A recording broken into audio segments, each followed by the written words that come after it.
बस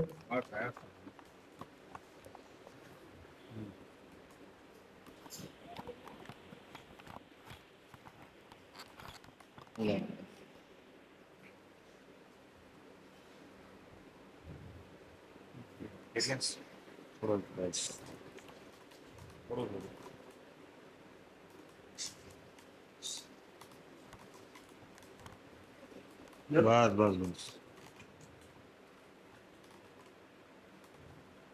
मेरा बहुत चालू है। हाँ सर ये कॉल पे गैस बोल सर महीना सवा महीना पहले बृहस्पति का पार्टियों को गया था बैठ जाने के कारण। तो उसमें सतनाम चाची गाया, फिर ओम नाम का गाया। अब जो है 22वें दशपति में श्री गुरु महाराज जी सुना रहे हैं, जग में मंत्र बहुत है, गुरु मंत्र समना। क्या संसार में मंत्र बहुत है। गुरु गीता में लिखा हुआ है, सप्तकोटि महामंत्र पंचकार का 7 करोड़ मंत्र हैं। उनमें भी कुछ हजार एक किताब मंत्रार्णव है, उनमें हमने देखे हैं। माना बहुत इतना किताब है, अभी भी उन पंडित की यहाँ है। तो मुझे वार्तालाप से कहा कि आप ले जाओ, देखो जाके कुछ। तो देखा ये सब मंत्र जो हैं वो चित्त को बिगाड़ने वाले हैं और लाभ की तरह जगह हानि भी पहुंचाने वाले हैं। क्यों कि यदि उन मंत्रों का विधि से अनुष्ठान नहीं किया जाएगा तो मंत्र नुकसान भी देते हैं और चित्त को बिगाड़ने वाले इसलिए होते हैं कि कौन कौन सा मंत्र जपेंगे। एक दर्द के मिटाने के लिए बहुत सी टेबलेट हैं। सिर के दर्द की कितनी गोलियां हैं, अब आप आज एक लो, आपको फायदा नहीं होगा तो आपका मन कहेगा कि चलो उसको छोड़ो, दूसरी लेते हैं। और मान लीजिए उससे भी फायदा ना हो तो आपका मन जानकारी है ना, तो कहेंगे कि इसमें ये फॉर्मूला भी कम है, इसमें फॉर्मूला ज्यादा है, ये भी ना, तो पेट बिगड़ जाए।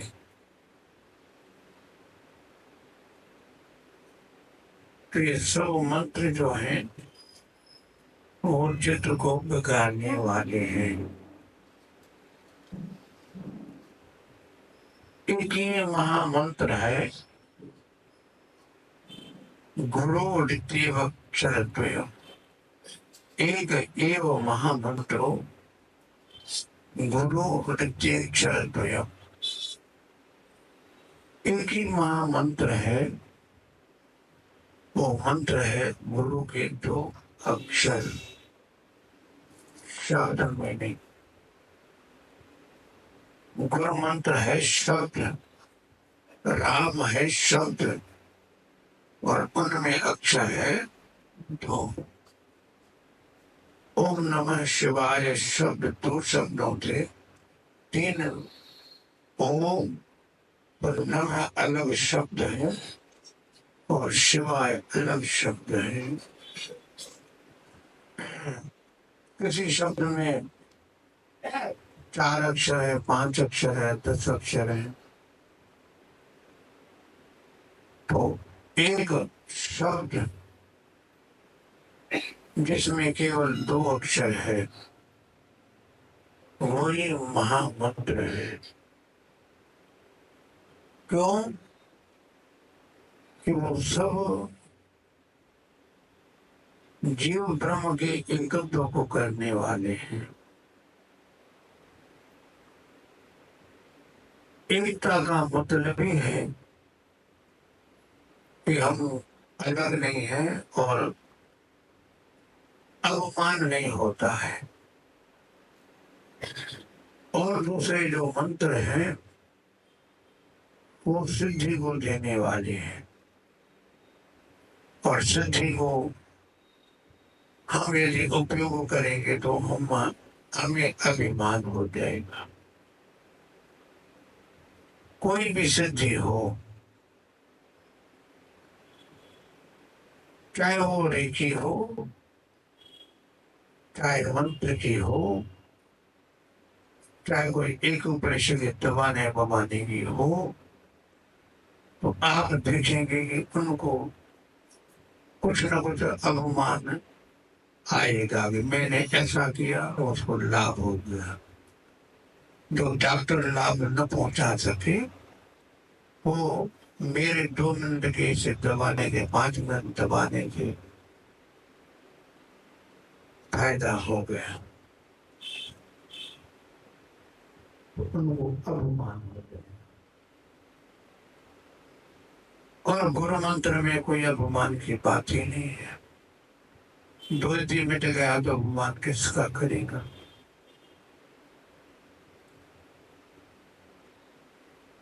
उसके आशीर्वाद से लाभ भी मिल गया तो बहुतों को नहीं होगा। जो अशुद्ध अंतःकरण वाले होते हैं उन्हें अभिमान होता है।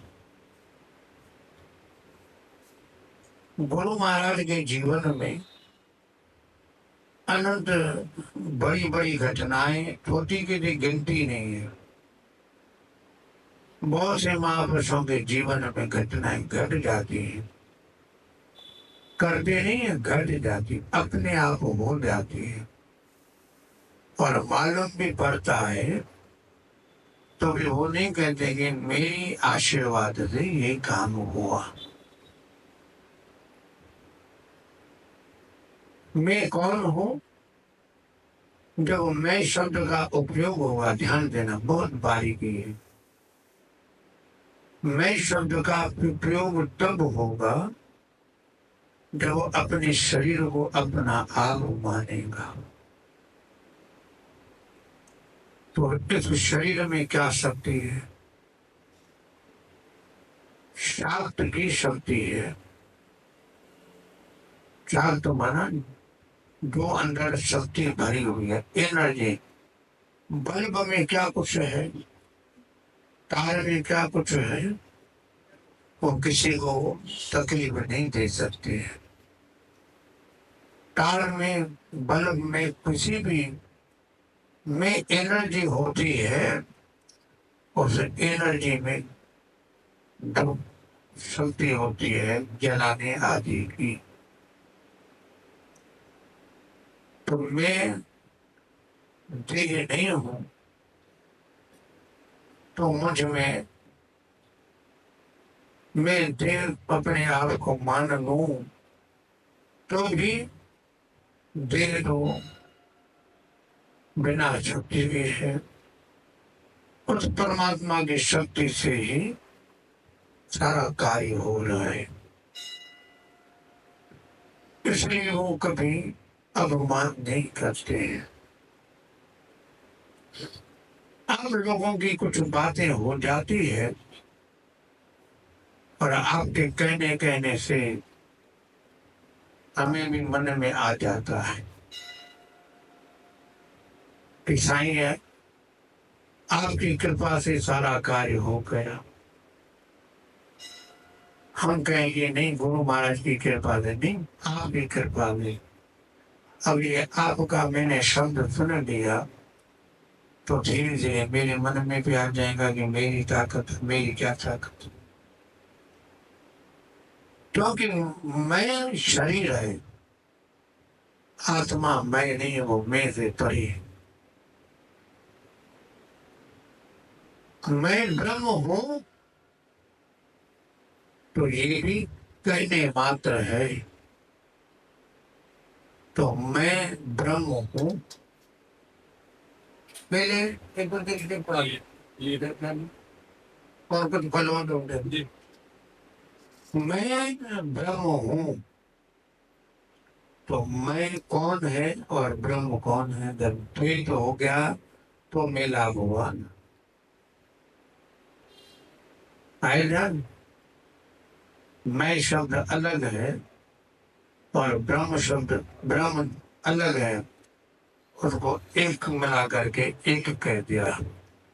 तो जब भी मैं ब्रह्म हूँ, मैं परमात्मा हूँ, तो मैं का मतलब है तो उससे जुदा है। तो एक हो गया तो कभी अलग भी हो सकता है। मांस और नाखून मिले हुए हैं किंतु आकार अलग अलग है। तो चोट लग जाती है तो नाखून उतर जाता है। फिर अंदर मांस और नसें हैं, खून है, सब अलग है तो खून अलग हो जाता है, मांस अलग हो जाता है, नसें सबको अलग कर दो, आप खाते जाओ अलग होते जाए। तो जब द्वैत होता है तो दो को मिला करके होता है, और जब वो मिला करके होता है तो जुदा होने की संभावना रहती है। तो मैं ब्रह्म हूँ, मैं परमात्मा हूँ, तो अभी तो किसी मैं को मान रहा है।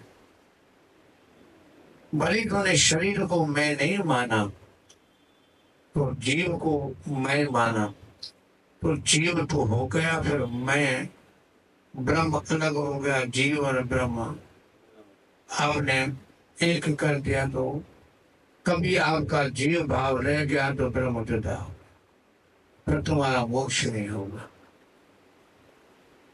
इसलिए मैं शब्द का हमारे वेदांत शास्त्र में बिल्कुल निषेध। हम कहेंगे ऐसा नहीं करो तो उसको कहते निषेध। चलो अपने आप उधर वृत्ति को गुम करना है, ध्यान दें, वृत्ति गुम हो जाए। मैं हूं ही ना। कभी भी हम देखेंगे कि जब पौधा भले छोटा ही हो और सारे पौधे को उखाड़ दो तो आपको बीज दिखाई नहीं देगा। बीज तो तब दिखाई देता है जब वो ज्वारे बोलते हैं ना, किसमें कुंडे में वो नवरात्रि आदि के समय, तो क्योंकि वो अभी इतने हुए हुए हैं तो उनको उखाड़ेंगे तो जो हमको दिखाई देंगे। ध्यान देना, पूजे हुए जो दिखाई देंगे, क्योंकि अभी वो इतने हुए हैं। क्योंकि जब इतना पौधा हो जाता है थोड़ा टहनियाँ निकल जाती है, फिर आप उस पौधे को उखाड़ो तो चारों तरफ उनके नसें फैली हुई दिखेंगी। बीज को आपको ढूंढने से नहीं मिलेगा, क्योंकि बीज भाव गुम हो जाता है। मोक्ष इसलिए कठिन है और कुछ बात नहीं है। कहने मात्र से तो आप कहते थे कि मैं ब्रह्म हूं, मैं भगवान हूं, मैं शरीर नहीं हूं। तो शरीर नहीं है तो मन में ध्यान जाता है। इंद्रियों में ध्यान जाता है, बुद्धि में ध्यान जाता है। तो यदि उनसे भी ध्यान हट जाता है तो मैं माना फिर वही अंतःकरण उपाधि याद आ जाती है।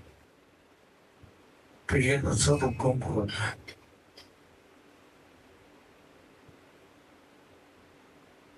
धूप जलाते हैं तो कभी मुझे भी भ्रम हो जाता है, तो धूप जला हुआ होता है। तो मैंने कहा कि बुझ गया क्या बीच में अभी खड़ा है? किंतु वो खड़ा कुछ नहीं है, वो केवल राख है। मैंने इसे उठाया और गिर गई। ये तो आज के लिए सामान्य बात है। पहले जमाने में रस्सी की बातें ज्यादा होती है, रस्सी जली हुई होती है।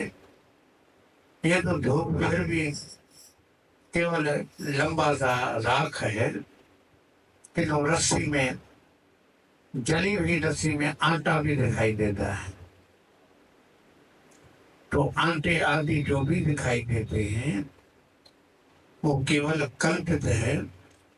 जब हमने उनको उठाया तो कोई नहीं आटा रहा, न कोई उसमें ये मोम से बनी हुई या धागे से बनी हुई रस्सी, वो न जो मोम होता है न धागा होता है, कुछ भी नहीं होता। तो ऐसा जीवन में समझना है। तो एक ही गुरु मंत्र है जो सब उपाधियों को तोड़ने वाला, मैं को बढ़ाने वाला नहीं, मैं को तो गुम करने वाला है। और जो भी मंत्र है वो उपाधि के ऊपर ज्यादा रंग लगा हुआ होता है, और ज्यादा रंग लगाओ, ज्यादा उनमें बारिश करो तो उसमें दर्पण की तरह चमकने लगेगा, और चमकने लगेगा तो तुमसे प्रतिबिंब दिखाई देंगे। और प्रतिबिंब क्या है? यही कि मैंने कुछ किया, मैंने किसी को लाभ पहुंचाया। ये सब जब पता नहीं उसको लाभ हो या ना हो, वो एक और बात है। कि वो तो जरूर गाएगा कि मैंने हमको हाथ लगाया, फायदा हो गया, हुआ या नहीं हुआ, क्योंकि मुझे अनुभव है कि जब मुझे बहुत ये घुटनों में दर्द होता, लोग करते थे तो बोलो फायदा हो गया, तो मैं चुप हो जाता था। फिर कभी बोलो आपको फायदा हो, फिर मैं उनको कहता कि भाई अब ये जादू की डंडी तेरे पास भी नहीं है, 24 घंटे ठहरो तो कुछ प्रभाव पड़ेगा। तुमने हाथ लगाया, वो मालिश की, तो फिर उसका दर्शन तो नहीं हुआ, किंतु वो जब किसी से भी मिला तो फिर उनसे उन्होंने कहा कि मैंने स्वामी जी को मालिश की, स्वामी जी को फायदा हो गया। बस मैं हंसता था कि अब मुझे तो कुछ भी नहीं हुआ, और वो दुनिया घंटोला पीता रहता था कि स्वामी जी को मैंने ऐसा किया, स्वामी जी को लाभ फायदा हो गया। ये ऐसा उनको पूछा। अपने जीवन के अनुभव की बात है। फिर सब मलन अभिमान जीव को चढ़ जाता है, इसलिए कहे देव गुरुदेव से लेकर समर होता। गुरु के द्वारा सुन करके उनका स्मरण करें। गुरु के द्वारा स्मरण करने से क्या लाभ है कि ये जो मैंने कह रहे में ज्ञान दिया, उपदेश दिया, सुनाया, वो उनके चित्र में आएगा। नहीं तो इससे भी, क्योंकि मन एकाग्रता से लाभ तो होगा ही, और लाभ होगा तो हाथ लगाएगा, हाथ लगाएगा फायदा होगा, फिर वो मानेगा कि मैंने लगाया। पर गुरु की क्यों जरूरत पड़ती है कि वो गुरु के बिना जीव को अभिमान हो जाता है। अभिमान फिर उनको भटकाता है, मोक्ष नहीं करना, बहुत ज्यादा भटकाता है। आप लोग तो नहीं भटकेंगे, क्योंकि ज्ञान हो गया, कुछ वो हाथ लगाने की जरूरत ही नहीं है। कौन आपको कहेगा कि भाई पता आप हाथ लगाओ? घर वाले भी नहीं बोलेंगे कि हाथ लगाओ, मुझे फायदा होता है। मुझे कहने वाले, मेरे साथ रहने वाले उनको कहेंगे, तो वो समझेगा कि इससे फायदा होगा, तो वो उसको कहेगा कि हम ये आपका तो चमत्कार हो। आप न किसी को हाथ लगाएंगे न चमत्कार होगा। इसलिए जो ज्यादा उपासक बड़े बड़े होते हैं, संत महात्मा ब्राह्मण, वही प्रेत योनि में ज्यादा आते हैं, और नहीं आते। और तो पापी लोग ज्यादा आते हैं। ग्रसी होगा तो बहुत पापी होगा, तो वो प्रेत योनि में होगा। और संत होगा तो संत होगा, वो प्रेत योनि में आएगा। ध्यान देना, बड़ा भारी से अर्थ होता है। संत ब्राह्मण होगा तो वो प्रेत योनि में इस रूप में आएगा। और ग्रसी जो होगा, संसारी जो होगा, वो महापापी इन योनियों में आता है। बाकी साधना करने वाला ग्रसी होगा तो उनके जीवन में ये बात नहीं होगी। उसमें भी कभी कभी हम देखते हैं कि किसी को नहीं, किंतु फिर भी उसको हो जाता है।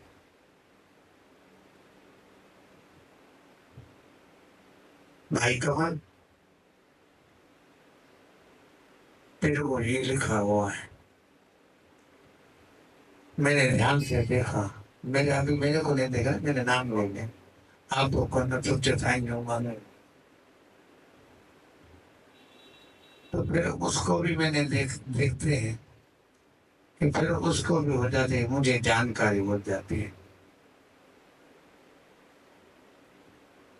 अभी एक आदमी हमसे मिला, घंटा 2 घंटा उन्हें समझाया, मेले में था।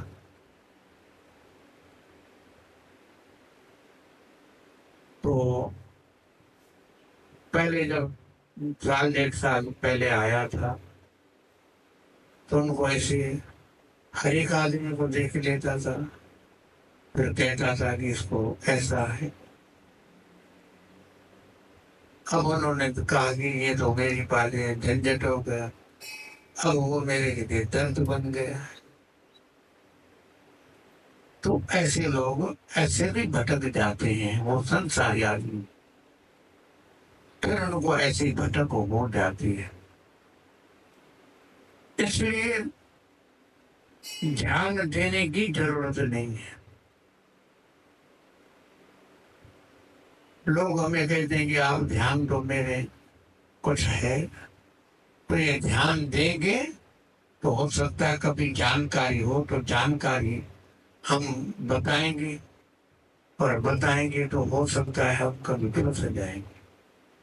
इसलिए सब बातों से दूर होते हैं।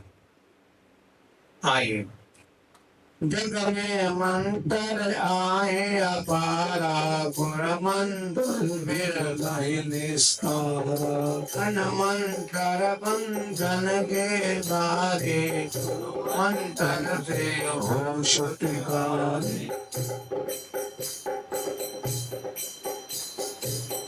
अनमंतर से जाए न भ्रांति, गुरु मंत्र से होए शांति। अनमंतर नहीं भवते तारक, गुरु मंत्र ही पार तारक। नाते गुर मंत्र और धरिए, मन का हरिए। अनमंतर जग भय उपजाते, सब गुर मंत्र से निर्भय कीता, नर मुनि कर धन धन नीता। अन मंत्र से वचो भूता, गुर मंत्र वच हो भगवाना, उनसे वच जग मान महाना। गुर मंत्र जो हृदय जावे, कहते हो सो सहज समावे, कहते हो सो सहज समावे। श्री गुरु महाराज जी अपने अमृतमय वाणी में फरमा रहे हैं जग में मंत्र आहे अपारा, गुर मंत्र बिन नहीं निस्तारा। पहले ही उनको सुना चुके हैं कि गुरु मंत्र के बिना कोई उद्धार नहीं हो सकता है। दूसरे मंत्र जो बंधन में डालने वाले होते हैं,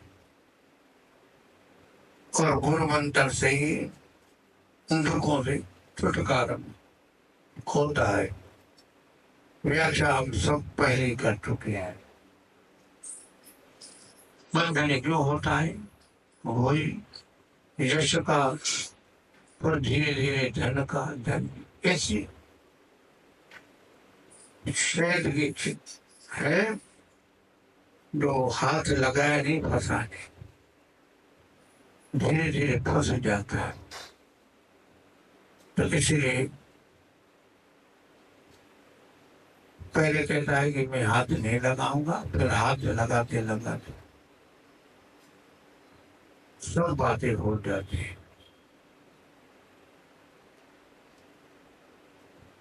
बहुत से उसमें दृष्टांत आते हैं और दृष्टांतों को नहीं दे रहे। भ्रांति भ्रम सब गुरु मंत्र के द्वारा दूर हो जाती है और गुरु के मंत्र से शांति प्राप्त होती है। वही संसार सागर को पार करने वाला है और कोई भी मंत्र पार करने वाला नहीं होता। इसलिए गुरु मंत्र का आप सुमरन करो।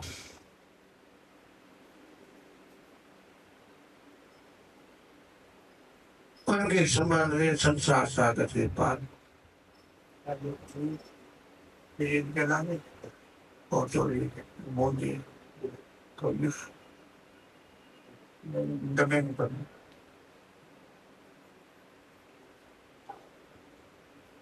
दूसरे जो मंत्र हैं वो भयता को पैदा करने वाले हैं और जम के टूट टूट लगाते हैं। और ये भी आप लोगों को सुना दिया है पहले मना आज नहीं कि कोई यम की टूट किंकर नहीं है। माने यम टूट जिसको कहे वो नहीं है। कौन यम टूट? अपनी वासना है। वहां पर मिलिट्री नहीं है, इतनी मिलिट्री है। इंडिया की मिलिट्री कितनी है, चीन की कितनी है, अमेरिका की कितनी, और उसमें भी ज्यादा जानकार कौन है, सूझबूझ वाला कौन है, सब अपनी वासना है। वासना जीव को दुख देती है, वासना से ग्रह आती होती है। कल आप लोगों को सुनाया था कि कोई शनि राहु के तो क्रूर ग्रह नहीं है, कोई नीच ग्रह नहीं है। तो पंडितों ने उनको कह दिया कि नीच है, क्रूर ग्रह है। सब क्रूरता अपने प्रारब्ध की है, क्योंकि वो क्रूर हो तो सबको नुकसान पहुंचाए, किसी को भी कोई ग्रह नुकसान नहीं पहुंचाता। जिसको हम शांत ग्रह कहते हैं, गुरु, भाई गुरु माना बृहस्पति, गुरु सबका भला करने वाला है। और वो गुरु भी जब प्रारब्ध का योग होता है तो वो भी एक बाण आता है। गुरु गुरु नीच ग्रह में बैठ गया, नुकसान हो गया, तो हम किसी नीच के साथ बैठ करके क्या मारना शुरू करते हैं कि क्या लड़ना शुरू करेंगे? अच्छा आदमी किसी बदमाश के यहाँ पहुंच जाए तो बदमाशी करना शुरू कर देगा। तो भाई गुरु ने क्यों नुकसान पहुंचाया कि वो नीच ग्रह के साथ बैठ गया। क्या है, हम तो भले आदमी हैं तो भी ज्यादा नहीं आएंगे, किंतु धीरे धीरे हो जाए। किंतु जो है ही संत रूप, वो भले के साथ बुरा क्यों होगा? बुद्ध का एक जिज्ञासु था, तो वो एक वेश्या के घर में रहा। लोगों ने कहा कि स्वामी जी, ये आपने क्या कर दिया? शायद उसका नाम पूर्ण था। तो 12 महीने उनके यहाँ रह गया। तो 12 महीने के बाद क्या देखा कि वैश्वा भी आकर के भक्तनी बन गई। तो काले को ये बिगड़ गया या उसको यहाँ पर ले आया। मुझे गुरु को भी पूरी जानकारी देती। तो नीच के यहाँ कुछ क्यों बिगड़ेगा?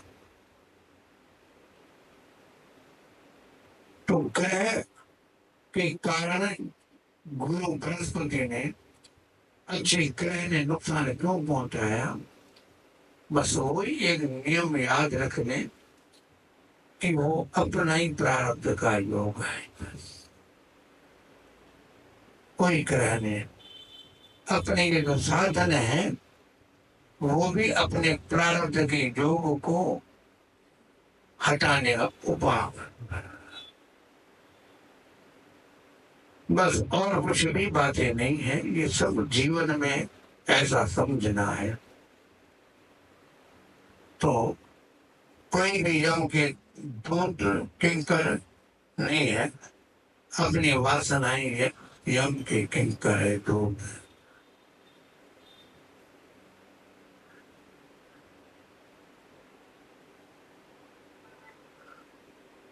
गुण मंत्र से निर्भय चीता, स्वर्ण मुनि कह धन धन नीता।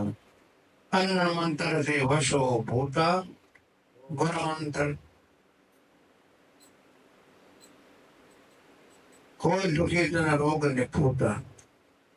तो और मंत्रों से जो होता है वो भूत प्रेत आदि होते हैं, बस वो भी कोई सच्चे भी होते हैं, वो भी दुख देते हैं। और दूसरी वासनाएं वो भूत बन करके और दुखी करते हैं। और फिर वो ये जो भी तामसिक उपासना है, घोर उपासना है, वो सब दुख को देने वाली है। और गुरु मंत्र के द्वारा प्रभु परमात्मा वश हो जाते हैं। और परमात्मा जिसके वश में हो जाता है तो फिर सारा संसार उसकी पूजा करता है। गुरु मंत्र जो हृदय ध्यावे कहे के समझ, जो गुरु के मंत्र को हृदय से स्मरण करता है वो शरीर में समा जाता है। बस आज इतना ही। प्रेम से बोलो। तन मन इंद्रिय प्राण बुद्धि वसंत शुभ मार्ग चले, दुख का होए विरोध। दर्शन लेके रहन हरि, कथा सुने मन का। पार चले सत्संग में, भाग गए नित धाम। रसना पूरे मधुर सच, सोहब सुमरे प्राण। मन चित चित में ब्रह्म को, बुद्धि में निश्चित ज्ञान। सहज समाधि बनी रहे, ब्रह्म तत्व के मान।